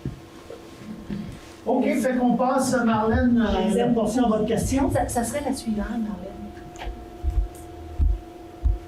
J'essayais de te faire un clin d'œil tantôt. Lorsque vous parlez de eau potable pour DEP, okay, la ligne là, blanche, excusez, la ligne blanche, dans votre proposition, ça c'est des surplus accumulés, OK? Eau potable pour DEP, il y avait au 1er janvier 54 610, j'ai bien compris. Ensuite, au 31 décembre, on a 73 000. Vous avez fait un détail de calcul. Et quand vous avez parlé du calcul, ça a piqué mon oreille. Il y a eu un mot qui a piqué. Ça a été très rapide. J'aimerais ça que vous me précisez. c'est pas au juste le 28 205, parce que ça, c'est pour Cabano, mais pas que ça repartit. Mais là, c'est l'eau potable, c'est pour Cabano. C'est quel? C'est-tu Joseph Turcot? C'est quoi au juste le 28 205? Quand que l'aide financière a été confirmée, la finale après vérification pour le projet de mise aux normes de l'eau potable de Cabano, le gouvernement a confirmé un petit peu plus d'aide financière après avoir tout analysé le dossier que celle qui avait été comptabilisée à l'origine après que la construction soit faite. Il faut comprendre que quand on a des aides financières, on dépose une réclamation à la fin, puis le MAMACH vient vérifier pour savoir quelles dépenses entrent, quelles dépenses entrent pas. Puis ça se fait à peu près 2 ans après le projet. Donc l'emprunt avait déjà été fait et on avait... c'est 2009 et 2011, là, ça recule de beaucoup. Donc, ce qui avait fait qu'on avait emprunté plus que ce qu'on devait d'un petit montant. Puis le montant qu'on a emprunté de plus, les règles nous disent qu'on doit l'appliquer sur le remboursement du prêt. Parce que si on a trop emprunté, bien, on ne fera pas payer non plus les citoyens. On va reprendre l'argent qu'on a reçu pour venir payer le prêt au lieu que ce soit des taxes qui payent le prêt. C'est un montant qui était à chaque année sur les 5 années renouvelables du prêt. C'est pour ça qu'il était 54 000 au 1er janvier. Donc, il y a la moitié qui a été appliquée en 2019 et il y avait aussi un 28 000, là, si je ne me trompe pas, 28 000 qui était appliqué dans le budget de 2020 pour la partie de dette de trop emprunté de Cabano. Parfait. C'était un petit bout là, que j'essayais de lier avec les différents projets. Bon, ben merci. Merci bien. Des questions, Marie-France, en lien avec On n'en a pas. séance? Bon, ben parfait. Oui, M. Bégin. Oui, Émile Bégin. C'est pour revenir à la question du mois passé. Au final de l'aqueduc à Notre-Dame, tuyau qui raccorde Notre-Dame, la facture 12,2 millions, est-ce que le 1 million de travaux à BML est inclus là-dedans? 12,9 millions projet total. 12,9? Ah, la finalité, oui, le projet est à 12,9, il est fini à 12,3. Ben, je peux répondre? Oui, réponds, parce que moi, ma compréhension, c'est oui. Dans le fond, je vous redonne la présentation qu'on a faite en mai pour la mise aux normes. Si vous voulez avoir les chiffres exacts, vous vous souvenez, il y avait au départ 13,9, un règlement d'emprunt de 12,9, un final de 12,3. Quand vous questionnez à dire BML, moi, je vous amène une précision. Vous parlez probablement, parce qu'il y a 2 projets de BML qui ont été faits dans les dernières années. Il y en a un qui est Monseigneur-Cyr Villeneuve, où on a placé, dans le fond, leur accord pour éventuellement faire la mise aux normes. Ce volet-là n'est pas dans ce qu'on dit aujourd'hui. Oui. Probablement, ce que vous me dites, vous, c'est le BML piste cyclable en passant par Cascade. Il est dedans. Il est dedans. Il est dedans. Il fait partie du 12,3 millions. Oui, absolument. Donc, la facture finale de l'Action Project, c'est de 11,3 millions. Il y a d'autres frais, c'est le constructeur. Il y a d'autres frais aussi, tous les honoraires professionnels sont dedans, les frais de financement sont dedans, toutes les analyses de sol, c'est tout dedans aussi, là. Et Action Project aussi. OK. Puis surveillant chantier, tout Oui, dedans. tout est dedans. OK. C'est bon. Ensuite de ça, tantôt à la présentation, quand on a vu le nettoyage des bassins, avant ça, ils appelaient ça le fonds de réserve. 300 000, non? Le 300 000 qu'il y avait. Là. Avant ça, là, en 2018, on appelait ça le fonds de réserve. Bien, on disait qu'on mettait des réserves, Oui. mais c'est un surplus affecté là, dans les termes, un excédent affecté, mais Oui. c'est le même 300 000 qu'on avait mis à 75 000, à 50 000 tranquillement Oui. pour se rendre à 300 000 pour la vidange des bassins d'eau usée du quartier Cabano. Oui. En mai 2018, il était à 450 000. Il y a eu des travaux de fait? Non, il n'a jamais été à ce montant-là. Non. Le maximum qui a été, c'est 300 000. Oui.